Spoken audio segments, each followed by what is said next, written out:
es una idea y una sugerencia, y más que sugerencia, yo creo que sería una exigencia, si os parece bien a todos, por parte de la Casa de América, que hiciéramos un minuto de silencio por la muerte de Carmen Balcells. Carmen Balcells tuvo una relevancia internacional que traspasó todas las fronteras, que ha colocado al español, gracias a Latinoamérica, donde está hoy en Estados Unidos, en las universidades norteamericanas.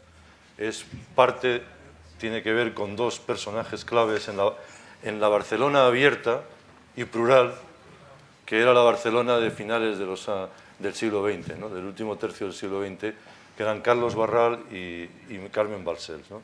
Y yo creo que el homenaje, lo que le debe no ya a la literatura y la edición española a Carmen Balcells, que es inmenso, sino, voy a decirlo más sentimentalmente, lo que le debemos todos los lectores a Carmen Balcells por haber apostado por unos jóvenes escritores en ese momento que iban a cambiar radicalmente el destino de las letras en español. Yo creo que su labor ha sido verdaderamente, sin ninguna exageración, porque ya sabéis que en España somos muy tendentes a la necrofilia, pero sin ninguna exageración yo creo que tiene un lugar primero y principal de la historia intelectual y cultural de España en estos años. Así que si os parece, guardamos un minuto de silencio.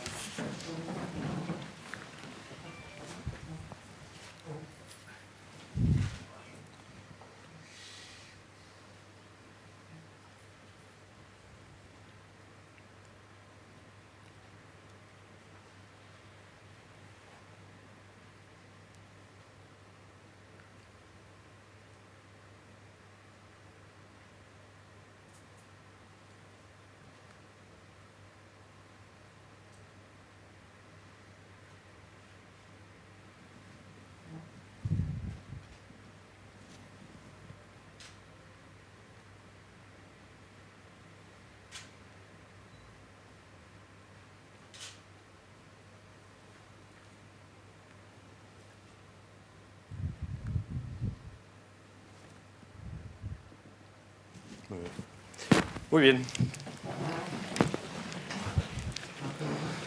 Pues yo creo que tratándose de la presentación de un libro era inevitable y está muy bien que lo hayas sugerido.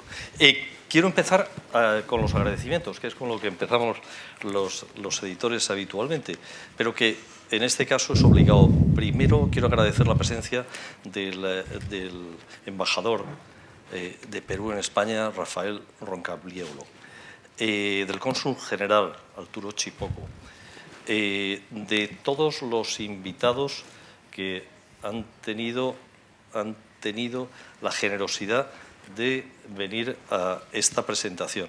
Desde luego de la Casa de América, el director de programación Gonzalo Moro Aguilar, el anterior director de programación, que es José Antonio Ori, al que además hemos estado en su casa, en su fundación, o en la fundación que él dirige en Cádiz también.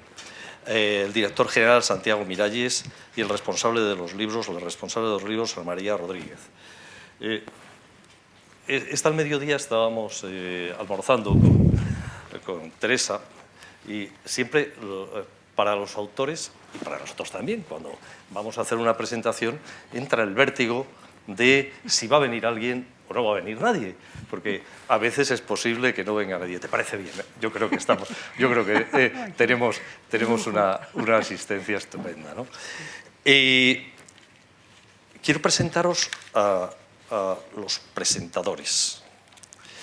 En primer lugar, y después hablaré de Teresa, a Fernando. Fernando, por encima de otras cosas, es un buen amigo y con el que la gente que le conocemos pues lo pasamos muy bien. Yo por lo menos me lo paso muy bien siempre que podemos compartir. Pero aunque sé que no te gusta mucho, voy a decir unas cuantas cosas de la barbaridad de cosas que llevas haciendo. Bueno, como todos sabéis, ha sido director del Instituto Cervantes, ha sido también, no ha sido, doctor en Filología por la Universidad Complutense y ha sido profesor titular también en la Universidad Complutense.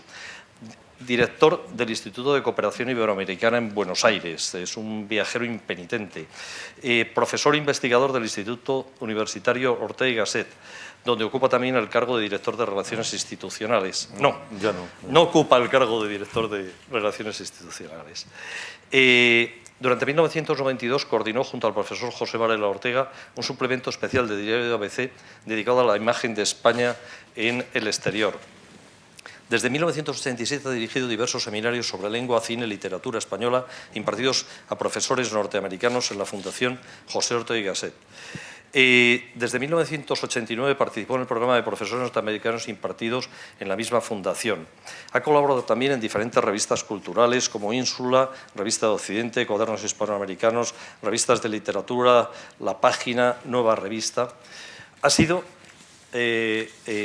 colaborador en la edición de las obras completas de Ramón Gómez de la Serna, que publicó el Círculo de Lectores. Es miembro del Consejo Académico de la Fundación Internacional Jorge Luis Borges. Ya no. Era porque va pasando, no puede hacer tantas cosas y entonces va pasando. No, pero yo te voy diciendo. No, yo lo digo con toda tranquilidad y tú me vas diciendo. Probablemente al final no sea ni Fernando Rodríguez Lafuente, pero sería muy ramoniano. Es autor de La apoteosis de lo neutro, junto a Ignacio Sánchez Cámara, así como de diversas ediciones sobre cine y literatura española. De cine, Fernando sabe casi todo lo que se puede saber. Hasta el 1 de septiembre fue director de ABC de las Artes y las Letras, el suplemento cultural del ABC. Y también ha dado clases en China, en la Universidad número 1 de Lenguas Extranjeras. De Lenguas Extranjeras, efectivamente. Teresa. Ya no voy a contar nada más de ti. De todas formas, quiero decir, es un placer presentar libros con Fernando, porque tiene dos cualidades. Una que debería ser necesaria en las presentaciones, y es que se lee el libro que va a presentar. Sí, pero eso es por una cuestión de paranoia. Pero luego cuento por qué lo hago. Tú sabes que además de por qué tengo que hacerlo, pero en fin. Pero sabes que no sucede siempre. No, todo el mundo se ve. Había un humorista en una de las presentaciones de uno de los libros que hacíamos, que participaba en la presentación, que yo creo que era Cansado. No era Cansado, era Javier Coronas, que dijo, bueno, yo la verdad es que me he leído el libro, pero me he leído este libro y no sabía por qué tenía tantas letras y además eran tan distintas, porque lo que se había leído era la funda del Courier en el que le habíamos mandado el libro. Cuando se dio cuenta, dijo, qué extraño libro, pero ya no me ha dado tiempo a leer el libro, y entonces, si queréis, os cuento esto. Bueno, pasa con alguna frecuencia. Es verdad que no sé la gente en los libros. Dejarme que hablemos un poco de Teresa. Teresa ha nacido un año en Arequipa, en Perú. Lleva varios años dedicada a distintos oficios relacionados con la escritura. Vinculada desde su infancia a las letras, hija de poeta y de actriz, reside actualmente en Colonia, tras haber vivido en Budapest, Barcelona y Friburgo de Brisgovia. Ha escrito varias novelas. El copista, que fue premio Herralde de novela, y del obetense Tigre Juan. Finalista. ¿No? Finalista, perdón. Me caché la mano, es que no doy ni una. No, pero eso lo hace más atractivo. Bueno, porque a ver qué vas a decir ahora. A mí me pasa como a Gallo, me equivoco continuamente y entonces luego lo voy reparando. Te equivocas a favor. Eso. Bueno, es que hay que barrer para casa. Bueno, ha escrito bastantes libros y voy a hablar un poco de este libro. Este es un precioso libro que Teresa escribe hace como 4 años, 5 años quizás, que se publicó en Perú y del que ahora vamos a ir hablando. Yo quiero leer el primer párrafo y el último. Cuando le decía a Teresa que iba a leer, esta al mediodía, le decía que iba a leer el último párrafo, Teresa casi se echa encima de mí porque no le gustaba nada que destripara el libro, pero no lo voy a destripar.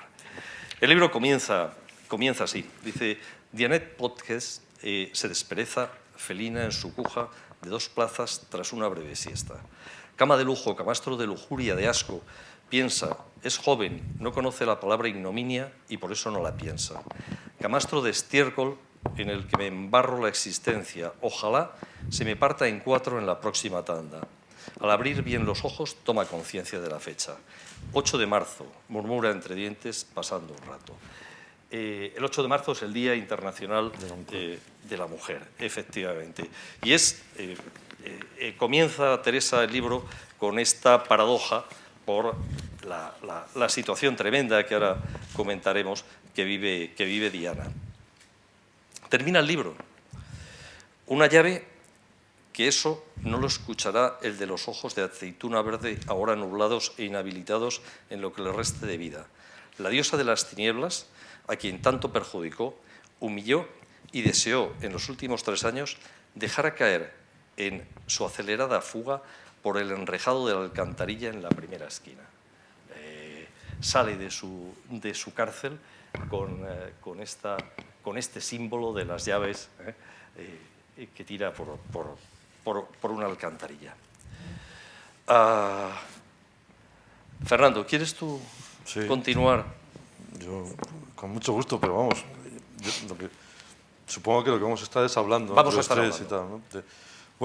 Bueno, en primer lugar, agradeceros, como siempre, la insensatez de invitarme a presentar el libro y a la Casa de América, como siempre, por acogernos, ¿no? Yo lo que he hecho, voy a hacer son unas escalas de lectura de ciertos momentos de la novela que podríamos verlos como notas de lector, ¿no? Ya decía Borges en el fondo que uno escribe lo que puede y lee lo que le da la gana, ¿no? Entonces, lo que no te pueden quitar nunca, que es una bendita condición, es la de lector. Y en esa condición es la que me planto. Como decía el gran Denis de Rougemont, yo soy un escritor que no escribe. Y un amigo mío decía, deliberadamente menor y rigurosamente inédito, ¿no? Bueno, pues desde esa condición de lectores... Fíjate, yo creo que, por ejemplo, en Nada que declarar, que es... el libro son 2 libros, Nada que declarar y el libro de Diana. Podría haberse llamado también, pero habría dado demasiadas pistas, y cito algo que se dice en el libro, no incorporo nada fuera, exterior, serían mercancías exentas de aranceles, porque eso es en nada que declarar. O sea, las mercancías exentas de aranceles no tienen nada que declarar. Claro, lo que pasa es que aquí la mercancía, Teresa aborda uno de los asuntos en estos días, porque la cuestión mediática siempre infla o crea espectacularidad sobre lo que es mucho más serio que una simple portada, que es como estamos viendo las migraciones, las emigraciones y demás. Y aquí se toca un asunto que también cruza las fronteras.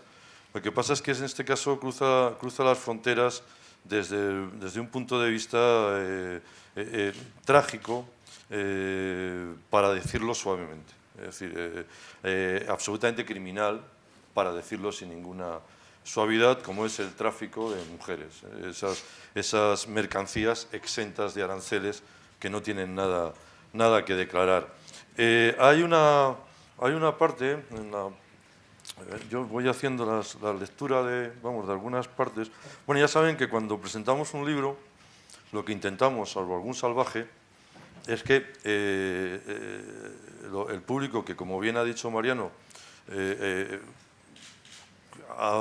asiste, ¿no?, y viene a la presentación, pues cruzando Madrid, que tiene su gracia, y todo lo demás, ¿no?, compren ustedes el libro. Entonces, lo que yo voy a hacer es tratar no de sacar las caras de mi lectura, pero con la sanísima intención de que compren ustedes el libro y, sobre todo, que, como tú bien decías, lo lean, porque en el precio va. De las tinieblas de Rímac piensa Diana Postigo Dueñas, con una sonrisa todavía incrédula, que oscila entre la atracción por lo desconocido y el miedo a eso mismo, a lo desconocido. Efectivamente, lo que va es un viaje, podríamos decir, al fin de la noche, o es un viaje al infierno. Probablemente es un viaje con ida y vuelta, pero eso lo van a tener que leer ustedes. La clave, o una de las claves del libro, es la memoria. Comentaba antes con Santiago Roncaglorio que lo que más me ha traído, o lo que yo creo que puede, uno de los enormes valores de esta novela, es que lo plantea para un lector, digamos, para un lector exigente. No es una historia lineal, no es una historia plana como buena parte de la literatura, de la narrativa actual, absolutamente previsible, con personajes estereotipados, con un lenguaje casi cercano a lo más superficial, sino que Teresa, como ya nos había enseñado en otros libros y de manera particular citado en El copista, lo que hace es plantear desde diversos planos una serie de personajes. El protagonista, las dos protagonistas podían ser perfectamente Silvia y Diana, pero hay un personaje que es un edificio, que es el Ventanar de las 100. Un asunto que si ustedes leen el libro les parecerá delirante en esta Europa tan culta, esta Europa tan desarrollada, esta Europa que plantea que el gran medio de transporte del siglo XXI es la bicicleta. El progreso siempre es extraño, ¿no? Que pregunten a los españoles de los años 40 en la novela del Jarama de Rafael Sánchez Ferlosio, que se iban en bicicleta a bañarse al Jarama, 20 o 35 kilómetros de Madrid, si no se hubieran ido perfectamente en un 600, ¿no? Pero ahora sus nietos vuelven a ir en la bicicleta. Está bien, todo vuelve y es estupendo, ¿no? Pero esa Europa tan divertida, ¿no? que precisamente tiene un edificio, numeradas las ventanas del 1 al 100, y tú me vas corrigiendo, en el que en cada ventana colocan una puta que generalmente además no es de la nación. A veces hay alguna, estamos en Alemania, pero yo creo que es por la cuota nada más, por decir, bueno, también hay aquí, ¿no? Pero la mayor parte son, la verdad es que es una ventana y es un edificio de Babel, porque los hay de todos los continentes, de Asia, de América, de la Europa del Este fundamentalmente. Después hay otro elemento en la novela que es el tren y la mirada desde el tren. Es decir, el cómo el edificio, cuando uno, supongo que a ustedes les puede pasar, si toman el tren de vez en cuando, es sobre todo los trenes de cercanías o los trenes que entran dentro de las ciudades, los edificios, y piensas siempre en algunos sitios qué hacen o qué pasa dentro de ese edificio, ¿no? Como si fuera una casa de muñecas en la que tú ves, y una de las sabidurías de Teresa en la novela es colocar precisamente como eje en el que van participando las diferentes historias un edificio que desde el punto de vista moral es una cochambre para una nación como Alemania, pero que es un edificio que existe en cualquier sitio de Europa. Como ya he empezado con esto, pues no quiero dejarlo sin uno de los puntos claves de lo que es la hipocresía, esta hipocresía tan nuestra, ¿no? De este continente. Jan Calvin inculcóles a nuestros queridísimos amigos holandeses mucho a sus ancestros 5 siglos atrás, a saber, no solo actitudes tan loables como la moderación en todos los aspectos de la vida, la toma de decisiones a través de consenso, el freno al individualismo, el rechazo a la ostentación, boato y alarde de riquezas, el alto valor por el trabajo así como el orden y la limpieza, dejar abiertas las cortinas al anochecer en señal de no tener nada que ocultar, sino también les inculcó que Dios ha decidido de antemano quiénes se salvarán y quiénes no. Que Dios ha decidido quiénes se salvarán y quiénes no, con independencia, no te voy a pronunciar la palabra en alemán, porque yo en inglés ya es patético, en alemán puede ser hasta divertido. Exactamente. ¿Qué mierda importa? De su comportamiento y obra sobre la faz de la tierra. Dice, menuda contradicción en la que los dejó. Hay que ver, pues, y ellos, además, tan incorregiblemente monárquicos, tan contentos de festejar ahora poco los súbditos de la corona neerlandesa, a un rey cuya madre, cuya abuela y cuya bisabuela nunca pidieron perdón por los crímenes cometidos contra el pueblo indonesio en nombre de la Casa de Orange.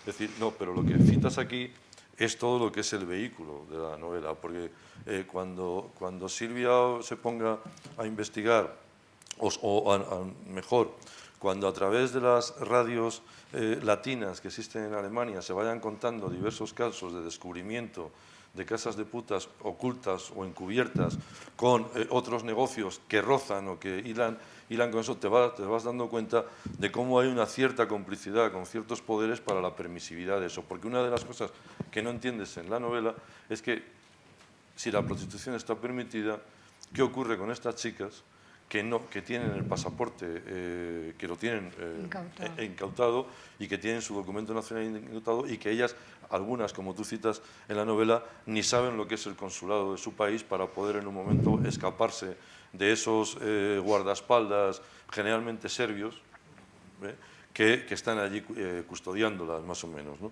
Bueno, esa es el primer y el tercer mundo, es la novela. Lo que pasa es que, si me permites, al final el primer y el tercer mundo son todos el tercer mundo. Es decir, porque la crueldad y la violencia, si quieres, que aparece en la vida de los padres de la protagonista, de Diana, es efectivamente, digamos que es a flor de piel, pero la otra, como hemos visto con Calvin, es mucho más encubierta, pero no por ello menos cruel y menos fuerte, e incluso, si me apuras, con la hipocresía todavía más difícil de combatir, porque la pobreza se puede combatir, la ruindad es más complicado combatirla, ¿no? y la hipocresía.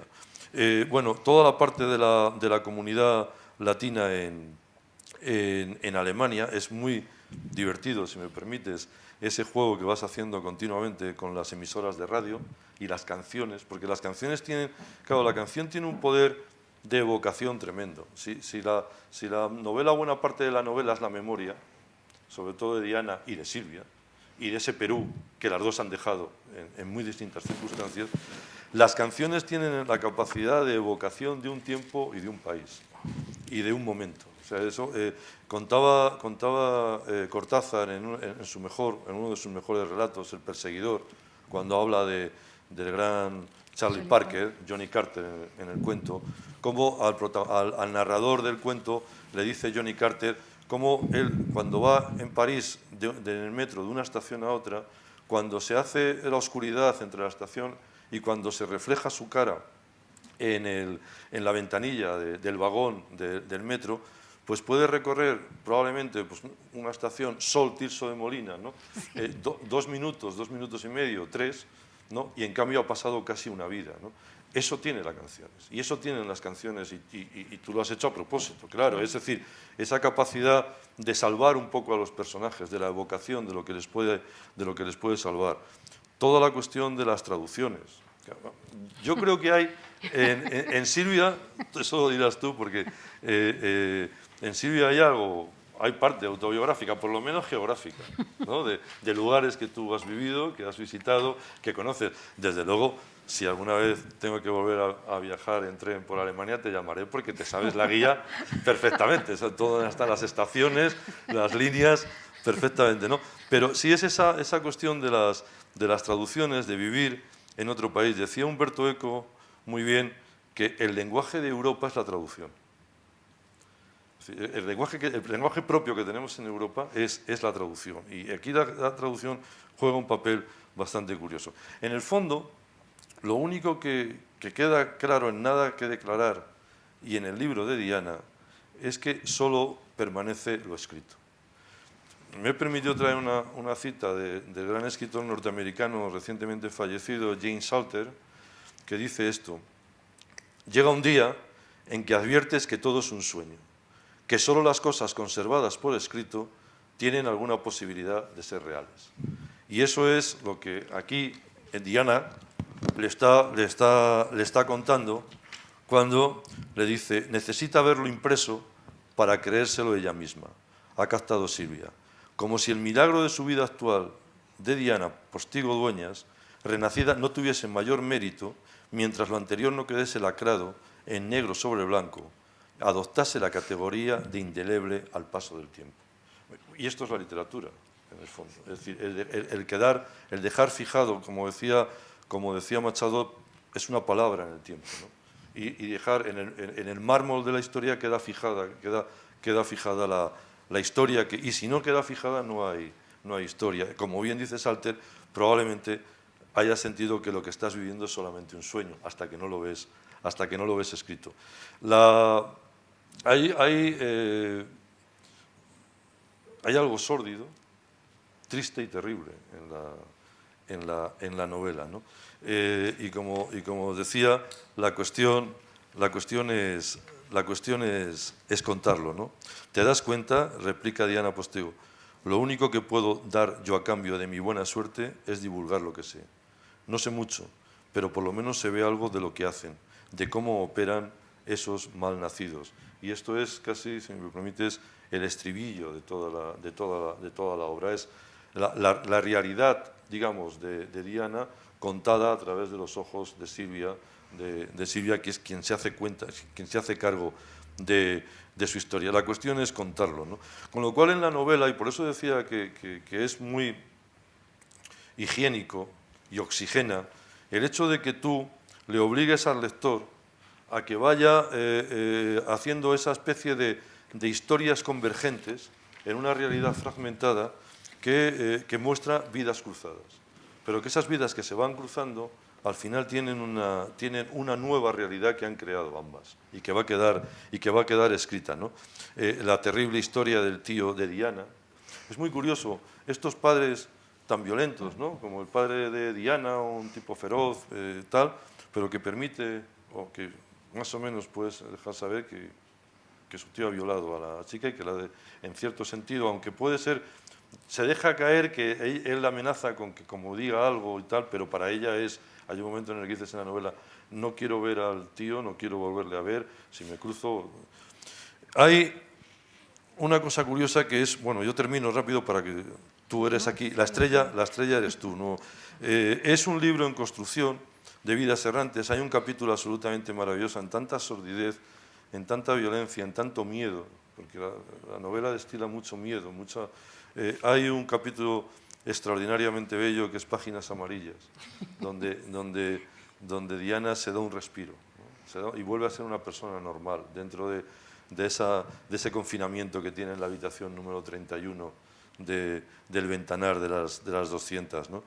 Es muy divertida la filmografía, como citabas el cine, claro, la filmografía que das de la educación sentimental de Diana, las películas que ha visto que la sitúa muy en su época, por otra parte, y en lo que puede ser el mundo que ella puede concebir, ¿no? Yo creo, tengo más citas, pero luego las vamos viendo, ¿no? Yo creo de verdad, Teresa, que es una soberbia reflexión sobre el miedo, sobre el poder, sobre la explotación, sobre la violencia y sobre la humillación, ¿no? Yo creo que ahí hay como ya habías demostrado en El copista, una extraordinaria capacidad de narrar, pero ¿cómo? De narrar reuniendo voces que cuentan desde perspectivas y ámbitos diversos la propia realidad y que además requieren, y el ejemplo, el uso que haces tú, de una especie de relato polifónico, donde hay distintas voces que van configurando una misma realidad. Además lo haces, como se debe hacer en literatura, con distintos tiempos verbales. Y como digo, voces narradoras, ¿no? La novela es una soberbia conversación entre Silvia y Diana, es también una confesión, es también una historia, es también una historia contada con ira y con melancolía, y al mismo tiempo yo creo que es, para terminar rápidamente, un oscuro cuento de hadas que son peregrinas de sí mismas. Eso es lo que he visto la novela y bueno, ahora ya puedes decir. Fíjate, Fernando, yo creo, no sé si vas a estar de acuerdo, Teresa. Yo creo que hay 4 personajes, no 3. Además del edificio, de Silva, de Diana, está Dianet. Dianet es otro personaje, no es Diana, la Diana antes de salir de Perú, nada tiene que ver con Dianet en sus momentos de desesperación absoluta en la habitación aquella 31, y tampoco tiene que ver con la que vuelve a recuperar otra vez lo que era de la Diana antigua. Yo creo que juega muy bien, en este caso Teresa, juega muy bien con los nombres. Cuando le llama Dianet, porque realmente es otro personaje, ¿no? Y quiero defender, aunque es una broma, el uso de la bicicleta. Tenemos un amigo aquí que ha venido en bicicleta desde el norte de Madrid, que se ha hecho 40 minutos, wow. Y no es un retraso es ir en 600. En 600, además, pertenece a una época horrible. Es mucho mejor la bicicleta. Yo te invito a que juntos vayamos en bicicleta. Yo creo que subirte a la calle Segovia en agosto a las 3 de la tarde es un ejercicio extraordinario si has quedado con una chica después. Llegas con un aspecto, ¿sabes? O sea, saludable, fresco, ¿sabes? No se te cae... No. Pero sudar es normal también. Sí, es una ordinariedad, pero es normal. Teresa, adelante. al tajo. Bueno, muchísimas gracias a todos ustedes por estar aquí, por haber venido en bicicleta. Yo soy una ciclista de toda la vida. Yo iba a clases en bicicleta en Arequipa cuando nadie usaba bicicleta y la tenía que meter hasta el aula. Y Jorge Cornejo Polar, que era mi profesor, colgaba su saco del asiento su chaqueta, ¿no? Su americana, del asiento de la bicicleta. Bueno, agradezco también mucho a quienes han hecho posible este acto, la Casa de América. Es la primera vez que yo presento un libro en Madrid, entonces estoy por lo tanto muy nerviosa, muy emocionada, muy contenta. Y agradezco a la editorial por haber apostado por este libro. Amigos queridos que están aquí, que hacía muchos años que no veía, al embajador que me honra con su presencia, además muy especialmente, y al señor cónsul, al señor ministro, porque en esta novela también desempeñan un papel importante los diplomáticos en la medida en que están dispuestos a ayudar a personas que lo necesitan, ¿no? Y yo he querido también rendir un homenaje a aquellos que sí lo hacen, que no son siempre todos, ¿no? También he escuchado casos donde ocurre lo contrario, pero precisamente se trata de recordar también lo que existe, que está muy bien. Y colegas escritores que me honran también con su presencia, ¿no? Santiago, Roncayolo, Dino Jurado, y bueno, en fin, ya después de lo que ha dicho Fernando, ya qué más puedo decir, yo estoy muy contenta de... Bueno, contamos mínimamente la trama, ¿no? O sea, una chica, sí, claro. Cuéntala tú, que en fin has escrito... No, pero dos lo cosas más, para que... Claro, lo más bonito que le puede ocurrir a un escritor cuando ya la novela salió es que alguien que la haya leído le cuente además, ¿no? Todo lo que ha descubierto, y es muy gratificante que justamente se citen a veces partes de las que uno no estaba tan segura, ¿no?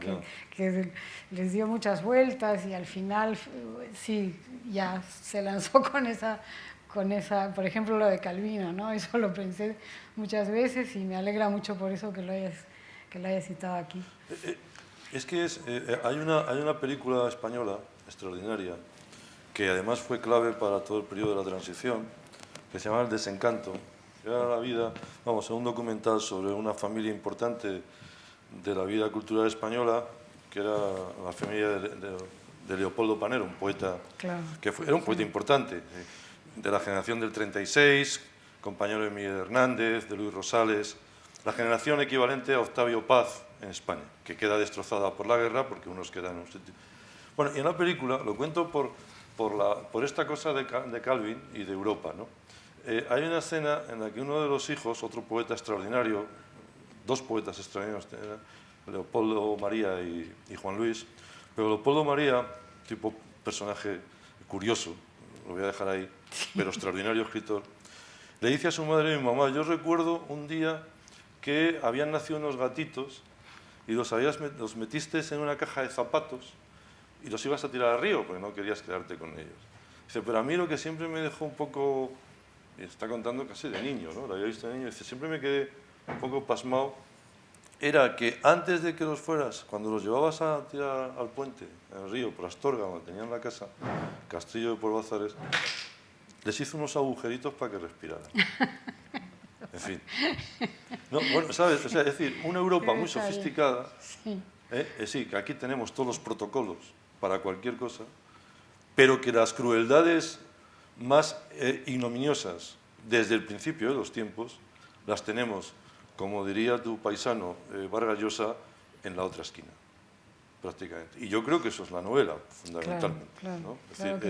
Es decir, sí, ustedes, insisto, tienen un estado del bienestar, el colesterol hay que cuidarlo, mírese tal, pero al mismo tiempo tenemos cosas que o no sabemos solucionar o no queremos, o la corrupción es tan enorme y el lado oscuro, para decirlo en términos de la Guerra de las Galaxias, es tan fuerte que eso sigue permaneciendo, y lo peor es que es el segundo grado de la denuncia de tu novela, es que además eso no solamente está autorizado, sino que dentro de la autorización se están cometiendo verdaderas, si me permiten el término, cabronadas sobre las mujeres. Y curiosamente sobre las mujeres de territorios que no son los europeos, o que, como diría un cursi, no son de nuestro entorno, ¿no? O periféricos. O periféricos, ¿no? Sí. Así es. Antes decía Fernando una cosa que yo creo que es interesante. Yo, cuando leí la primera vez el original ya tenía la impresión, pero después, conforme he ido sabiendo algunas cosas de cómo vives, sí tengo la impresión de que hay mucho de autobiográfico en el personaje de Silvia, de los lugares en los que has vivido, de la forma incluso en la que vive por ser traductora, de cómo habla de los libros y de la producción de los libros y de su trabajo. Es así, Sí. ¿verdad? Sí, claro, hay mucho de autobiográfico, pero no hay una, digamos, no era el propósito crear un personaje autobiográfico para sacarlo en una novela, en fin, sino es un personaje funcional, ¿no? Entonces tiene de autobiográfico quizás lo más fácil, lo que me conozco de algún modo, los sitios que conozco, la actividad que tengo, y por el hecho de escribir la historia de Diana, pegaba muy bien que fuese una escritora, ¿no?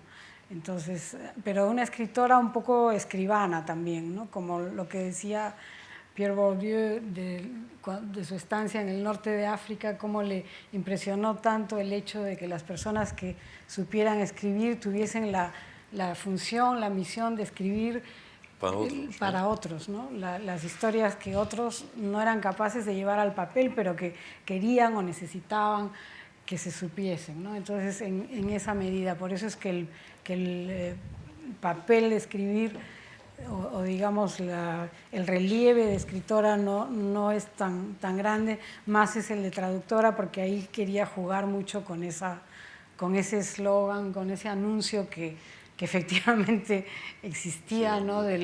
Un empresario que daba encargos de traducción decía, no tenía su lema, la traducción, el segundo oficio más antiguo del mundo. Y claro, como el otro, entonces quería jugar con esos elementos y bueno, dos personajes, uno de esos dos oficios que se encuentren, ¿no? Por cierto, José Luis, tú sí has visto esa casa en Düsseldorf, ¿no? La de las ventanas, o sea, puedes dar fe de que existe. En esa medida es no me la he inventado, pero sí me he inventado, claro, las vidas de las mujeres allí, en especial el caso de Diana y claro, y lo que comentabas de Dianet es que yo quería eso, el desdoblamiento de una persona en dos y que regrese. Al final son hasta tres, pero claro, recupera, como dices, al personaje inicial, porque es eso, ¿no? Una violación tan grande del estado de vulnerabilidad de una joven la transforma en otra persona, ¿no? No bueno, puede, claro. Eso es, porque en el fondo a lo largo de la novela hay una especie de reflexión de que en el fondo toda la cuestión de la prostitución no es una cuestión de sexo, sino que es una cuestión de poder, ¿no? De poder, claro. O sea, por eso Silvia, cuando reanuda la escritura, lo ha titulado "Y lo que allí compran es poder". Sí, esa es una cita en realidad que he traducido del alemán, que la menciono ahí, de una periodista muy importante allá que se llama Alice Schwarzer, que ella ha reflexionado mucho sobre ese tema también y justamente ha canalizado por ese lado su reflexión sobre el tema de la prostitución, ¿no?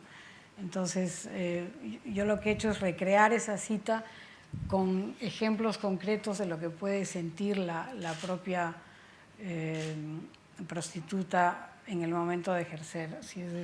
Oye, ¿por qué te interesó el asunto? ¿Habías conocido casos o...?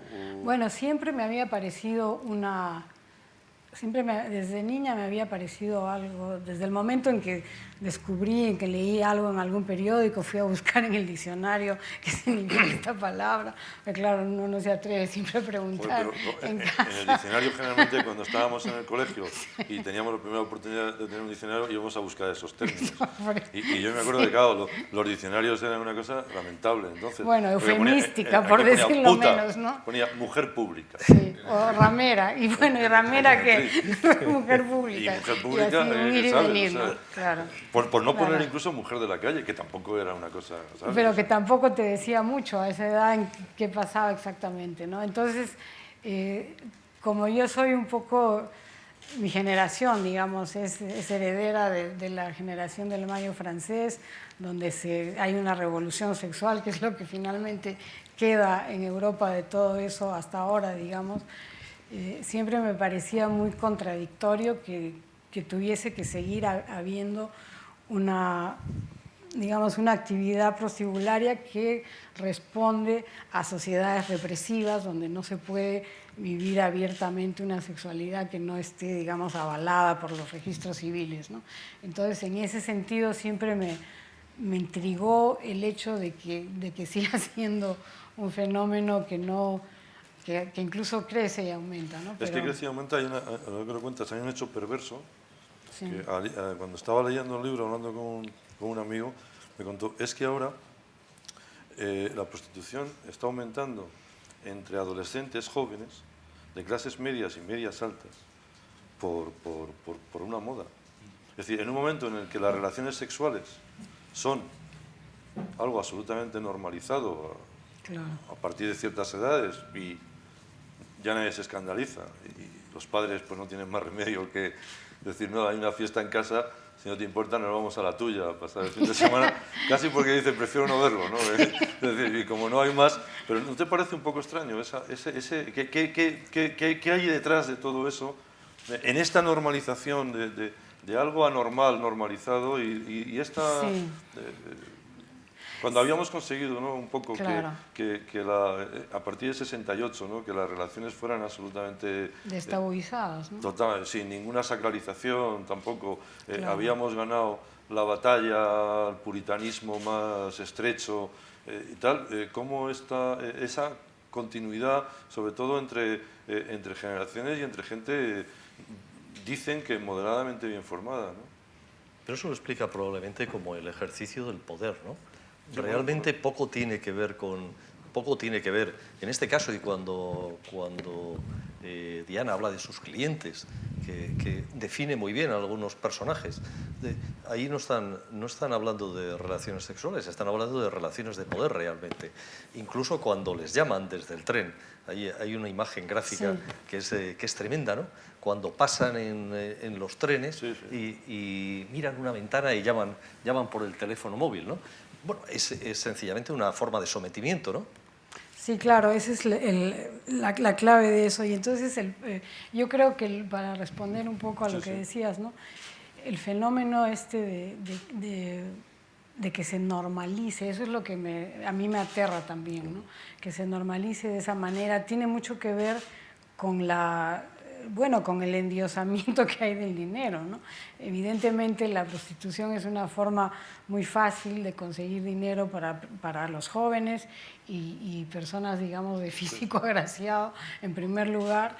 Entonces, si el hecho de conseguir dinero para lo que sea, hay el caso naturalmente de la necesidad atroz y que no queda otra alternativa, pero también hay muchos casos simplemente me contaba, por ejemplo, una amiga de Tailandia, me parece que era así, que me decía que había chiquillas que se prostituían simplemente para comprarse, pues no sé, cosas de lujo que les gustaban, que no era una necesidad primaria, ¿no? Entonces, esa pérdida del amor propio para servir a la ostentación posible con el dinero. Creo que sería la explicación. Sí. Y esa, digamos, la imagen ideal que se nos transmite a través de los medios de comunicación, etcétera, es eso, ¿no? Es el valor de la persona a partir de lo que ha adquirido, de todo lo que se puede conseguir con dinero,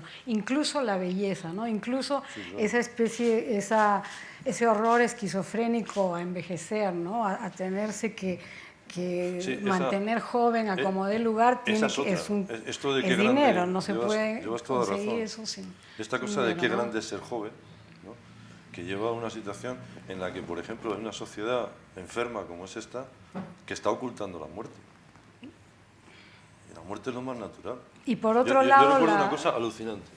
Cuando murió mi madre, bueno, que claro, pero estábamos en el tanatorio, perdón era mi madre, pero en fin, ella lo entenderá, o lo habría entendido, ¿no?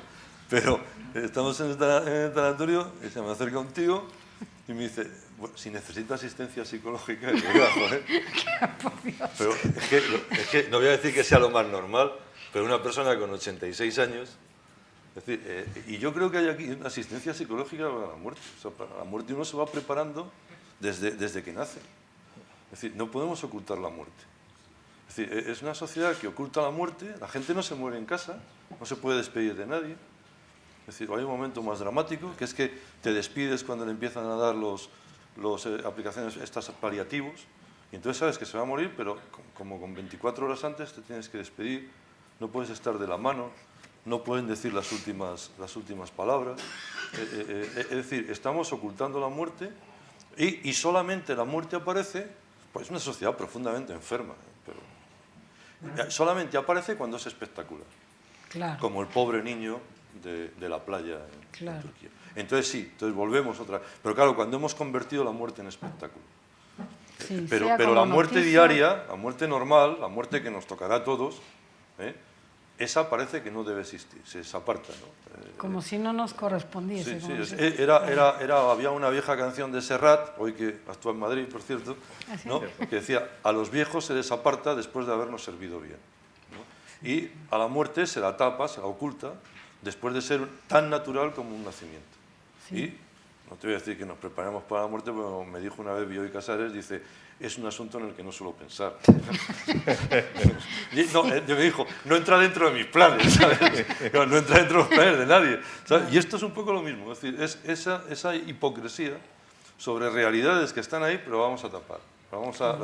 Y yo creo que el valor nos la denuncia, porque como hay un momento en el libro, creo, que alguien dice, no sé, Silvia, algún amigo, ese Rogelio maravilloso que has creado, ese personaje extraordinario, que dice, que cita la vieja frase de Oscar Wilde, ¿no?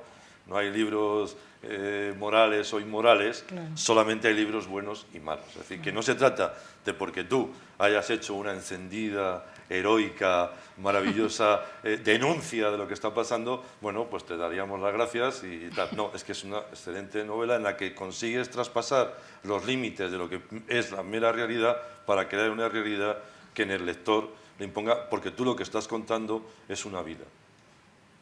O sea, el valor de la novela es que los personajes, si me permites la broma, que no lo es, son de carne y hueso. Muchas gracias. No, decía al principio que es cada vez más complicado porque con esto de los talleres literarios y tal, pues se van creando estereotipos de lectura y de personajes. Entonces, encontrar a personajes contradictorios, como tú bien dices, o dobles personajes, ¿no? Porque en el fondo se podría decir que Diana, después del paso por Alemania, voy a decir algo que escribió un amigo mío, diplomático, que decía, cuando estuvimos juntos en Pekín, decía, ya nunca seré el mismo que nunca estuvo aquí. ¿No? Claro. Ya no, pero claro, eso en la vida real lo vivimos y tal, pero eso cómo lo trasladas a la novela, cómo lo creas en un personaje. Y lo que es más gracioso, cómo consigues que el lector se meta dentro de ese, casi como ese personaje de Woody Allen en Madame Bovary, que aparece en la página 147, ¿no? Apareció un tipo por ahí que salía de un armario y tal, ¿no? Bueno, pero ¿cómo consigues eso? Porque hay una cosa importante, yo creo. que a todos los escritores les pasa, y yo creo que es bueno recordárselo. En el momento en el que tú le has dado a Mariano y a Iñaki el libro, por cierto, es decir, que yo se lo dije ya a Iñaki, que la edición es primorosa, la portada es excelente, y eso, a pesar de lo que cualquiera... y la tipografía es estupenda, y eso, a pesar de lo que alguno pueda pensar, bueno, el libro es el mismo. No, el libro no es el mismo, se lee de otra manera. No, pero lo que te voy a decir es que, en el fondo, cuando tú das este libro, ya no te pertenece. Me pertenece a mí, a Mariano, o a todos ustedes. Y hacemos con el libro lo que queramos, ¿no? Porque no sé qué piensas de eso. Hay una conversación de Borges y Alfonso Reyes en Buenos Aires, cuando Alfonso Reyes era embajador de México, maravillosa, que le pregunta a Alfonso Reyes con buen criterio: oye, Jorge, ¿por qué publicamos? Para no corregir toda la vida. Para dejar de corregir. Claro, en el momento en el que Borges le contesta, publicamos para dejar de corregir. Yo te doy el libro y no quiero saber nada ya del libro, ¿sabes? Porque el libro no me pertenece. El que termina de escribir el libro es el lector. No sé qué piensas de eso. Seguro, estoy totalmente de acuerdo. De hecho, corregí algunas cosas antes de que entrara a la imprenta. Sí, la tentación de corregir es inevitable, porque además, yo por lo menos disfruto mucho escribiendo, disfruto muchísimo, y corregir, cuando ya no encuentro qué corregir, ya casi que me pongo de mal humor, porque bueno, ¿y ahora qué voy a hacer? ¿no? Y corriges minuciosamente, ¿eh? Gracias, que eres prolija en la corrección. Sí, una antipática, ya porque qué va. a último minuto, uy, que la página está... Oye, habiendo aquí peruanos, las calas que hace sobre la literatura peruana merecerían un comentario, ¿no? Las calas que hace sobre la literatura peruana, Julio Ramón Ribeiro, el famoso premio que el pobre Rogelio... Claro, es que Rogelio Lamar, eso te iba a decir también, claro. Ese sí es un personaje, es quizás lo más biográfico que hay en la novela, ¿no? Es una recreación del escritor Edmundo de los Ríos. Dino habrá escuchado hablar, ¿no? También. Y sí, claro, en Lima por Caretas y todo eso, ¿no? Entonces, de una etapa de su vida en que yo tuve el privilegio de ser muy, muy amiga de él, ¿no? Entonces coincidió pues con que envió el manuscrito de su segunda novela a este premio. ¿Con ese título? No quería... El título es muy divertido. Pero con un título que también era así muy altisonante, ¿no? Muy, muy bonito en realidad. No quería poner ni su nombre ni los títulos, pero claro, quienes lo conocen lo han reconocido inmediatamente. ¿Y la carta de Ribeiro es cierta? Sí, todo eso es cierto, todo eso es cierto, sí. O sea, Ribeiro era el cuento, ¿no? Sí. Era el presidente era el presidente del jurado, pero... que lo daba Gutiérrez, ¿verdad? Lo daba la Gutiérrez, y era una cantidad, en esa época... 200.000 quizás soles. Usted recuerde, ¿no? Ese premio, ¿no? Que esa convocatoria de la Gutiérrez, se llamaba José María Arguedas el premio, y eran 200.000 soles, ¿no? Y entonces lo declararon desierto, y había dos menciones honrosas, una era Edmundo y la otra era Carlos Calderón Fajardo, que también ha fallecido este año, lamentablemente.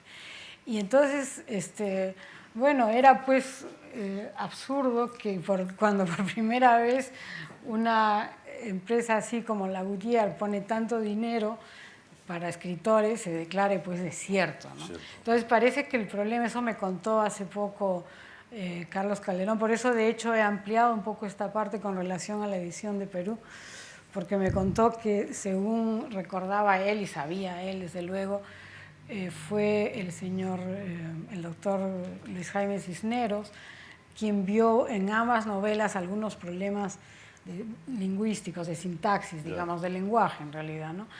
Que en su concepto no alcanzaban para premiarlos, en fin, detalles muy legítimos de tener en cuenta, desde luego, pero que por otra parte pues se podría haber llegado a algún consenso para que ese, como decía, no vuelva a las arcas de la Gutiérrez, claro. Ese dinero. Oye, ¿no? por lo menos 100.000 un taller de literatura, derroche, ¿no? 100.000 para algo, ¿no? Entonces, en ese momento Edmundo estaba indignadísimo, ¿no? Carlos Calderón se lo tomó de otra forma, ¿no? Pero Edmundo, como ya era un escritor que había publicado su primera novela en México, ¿no? Los Juegos Verdaderos, que tuvo una frase muy elogiosa de Juan Rulfo, decía que esa novela, pues que con esa novela se iniciaba la literatura de, ¿cómo lo expresó? Revolucionaria, creo, de Latinoamérica, un término así beligerante. Y al mismo tiempo, bueno, lo marcó, ¿no? Era muy joven con esa primera novela, con ese gran éxito, que es una muy buena novela, se ha reeditado ahora. Pero claro, él se sentía realmente indignado. Él había presentado una novela más experimental, en realidad. Bueno, lo cuentas un poco.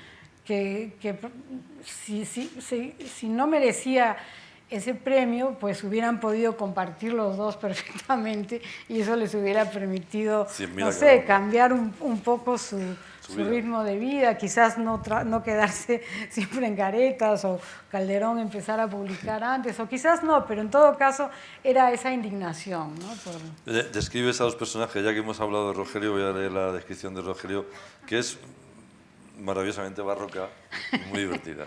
Dice: todo en la figura de Rogelio Lamar parece alargado por intención de su creador, como un cuadro del Greco. Sí, dice, como si el Greco se diese una vuelta por Arequipa desde el más allá y oscureciese la piel de uno de sus personajes. Sí, porque era entonces, muy claro, moreno, ¿no? ya estás viendo a Rogelio, no hace falta... Fíjate, se le ve tanto, yo me creía tanto al personaje, sí, que lo estuve buscando por internet como loco, porque como los otros dos autores eran reales, y bueno, este tío también tiene que ser real, y lo que pasa es que como el hombre no ha publicado más que una novela en México, y además había estado en México unos cuantos años, y estuve buscándole. Esto forma parte de lo que hablaba antes Fernando, decía que los personajes son carnales, los personajes son auténticos, son gente que existe. Sí, las anécdotas de él también son... Esas sí las he vivido tal cual. Sí, a mí me recordaba un poco ese mundo literario que yo creo que todavía en Latinoamérica hay ese fervor literario. Aquí ya se ha caído un poco, o está en otro momento, ¿no? Pero ese fervor literario, porque me recordaba un poco algunos momentos de los detectives salvajes de Roberto Bolaño, ¿no? Uy, qué elogio, qué elogio. No, te digo por los jóvenes airados claro, en México que claro, viven de la literatura, ¿no? Que eso claro, que se contaba siempre de que hay gente que ha vivido. Yo pondría dos ejemplos, que eran Ramón Gómez de la Serna, todo lo que tocaba la literatura, no concebía el mundo sin convertirlo él propio, él en sí mismo se convirtió en literatura. Y Borges, que cuando ibas a verle o iba alguien a visitarle a su muy modesta casa de la calle Maipú en Buenos Aires, se tenía que poner el traje y la corbata para hablar de literatura, porque de literatura no se podía hablar si no era con una cierta no disciplina, sino ceremonia, para decirlo. Era algo casi sagrado, ¿no? Y estos tienen esa especie de ilusión porque la literatura pueda transformarte la vida, ¿no? Que la literatura te convierta en las divinas palabras. Yo digo estas palabras y entonces la palabra tiene tanta fuerza que la realidad cambia. Y esa ilusión es conmovedora para los tiempos que vivimos, ¿no? Aquí donde ya nadie se cree nada. Hay una anécdota muy bonita, esa no está aquí, del mundo justamente, ¿no? En Lima, que le roban, no sé si una cámara fotográfica o algo, y entonces se va a una zona, Tacora era, ¿no? En el barrio de La Victoria, donde uno podía comprarlo robado, ¿no? Oh, yeah. Pero claro, había que conocer, por lo visto, las calles para que no lo desplumaran. No te equivocas. Y entonces cuando empieza a ver que le van a quitar todo, se para así, pero era muy alto, ¿no? Y dice, un momento, soy poeta.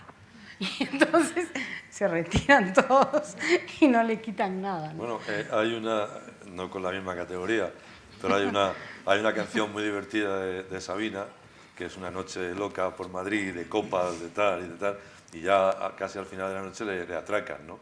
Y cuando le están atracando, dice uno de los atracadores, joder, pero si es Sabina, ese que canta, y se van todos a tomar copas. O sea que todavía esto yo creo que esto de cantar, de escribir ya no lo sé, eso todavía, pero aquí lo de escribir ya, pero futbolista, cantante y tal, todavía te ahorra un atraco. Vamos, o puede. Si sacas, ¿no? Hay una cosa de la que no hemos hablado y hay un cierto manifiesto feminista muy sutil en la conversación entre Silvia y su compañero de la empresa de traducción. Ah, sí. Cuando están hablando, que Silvia finalmente no le contesta, y cuando están hablando de la profesión más antigua del mundo y de la segunda profesión más antigua del mundo, que es obviamente una falta de respeto absoluta del tipo, ¿no? Y es sutil la no contestación de Silvia, ¿no? Es toda una respuesta enorme a un individuo que en ese sentido es despreciable, ¿no? Claro, sí, pues porque hay una... También yo he observado a veces las reacciones con esta novela, ¿no? Amigos que, digamos, siempre han sido muy entusiastas con lo que escribo y tal, o han querido hacer algo, de pronto ven el tema y esto y ya no quieren saber nada. Yo ya tengo mis sospechas si son o no consumidores, ¿no? Porque, bueno, pero en todo caso ahí de lo que se trataba un poco era de hacer la diferenciación entre porque este personaje aparece como un gran, digamos, defensor justamente de las reivindicaciones feministas que son que en primer lugar se les denomina trabajadoras sexuales y entonces se habla de los derechos de vacaciones, de seguros, seguridad social, etcétera, etcétera, lo cual regulariza mucho la situación de clandestinidad y lo demás, ¿no? Pero claro, hay también una reflexión de fondo en cuanto al amor propio, ¿no? O sea, una persona que finalmente decide ganarse la vida con, digamos, no sé, con un trastocamiento tan grande de lo que es el amor propio, pues se puede cuestionar eso también, ¿no? Se tiene que cuestionar. Oye, hay una cosa inquietante en la novela, y es esto que voy a leer y tú supongo que tendrías o te habría llegado alguna información. Solo años después se escuchará de fuentes fidedignas que sendas campañas de defensa políticamente demasiado correctas, sospechosamente correctas, solían ser a menudo financiadas y vigiladas con recelo por las respectivas mafias lucradoras. Lucratantes, es más exacto, de sus víctimas esclavizadas en el oficio y amenazadas por el crimen organizado para ocultar la verdad, lo que implica que dentro de sus miembros haya personas vinculadas a políticos, burócratas, funcionarios de cualquier madera, de modo que a los criminales no se les persiga ni castigue como determina el Estado de Derecho. Sí, eso me lo comentaron porque a mí también me sorprendió un poco cuando me lo dijeron. ¿Cuándo lo he leído? Sí, grupos de Perú que se dedican a la, bueno, sobre todo a la atención de víctimas, ¿no? Y también grupos feministas que simplemente han estudiado mucho ese tema y han salido a las calles en manifestaciones, ¿no? Y han visto eso, han sabido eso y que además están conectadas mundialmente, ¿no? O sea, hay grupos en muchísimos países que trabajan a favor de las mujeres que son víctimas y entonces saben eso. Y también, curiosamente, después de haber escrito eso, porque me lo contaron ellas, en un programa de televisión en Alemania se tocó el mismo tema, ¿no? ¿Ah, sí? Sí. Hay muy pocos programas que lo tocan, pero cuando lo hacen también a fondo, ¿no? Oye, a los que tenemos el fútbol como razón y sentido de nuestra vida, nos ha dejado un poco, nos ha dejado un poco, porque yo pensé que ibas a entrar más en el Mundial de Alemania, que es un poco lo que está de fondo, de fondo, ¿no? Con sí. los aficionados, sobre todo, ¿no? Sí. Eso del tren que entra, Sí. ¿no? Sí, sí, bueno, no, será porque yo no soy tan aficionada. No, lo veo como un fenómeno. Además, en el momento en que estaba corrigiendo, llamémosle así, ¿no? Fue el Mundial de Brasil, Sí. ¿no? Y claro, salió otra vez a colación el tema, ¿no? En Brasil hubo muchas protestas por eso, claro. por la cantidad de chicas que llevaban para hacerlas trabajar allí, etcétera. Tienen una oportunidad ahora Sí, entonces yo estaba más, claro, yo estaba más centrada en eso que en el fútbol, pero de repente hay una... Entrañable personaje de la brasileña. Con la bandera de Brasil en la ventana.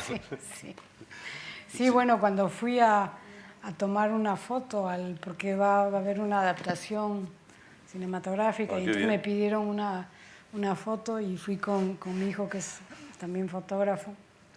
fue muy difícil entrar a un lugar, finalmente nos metimos.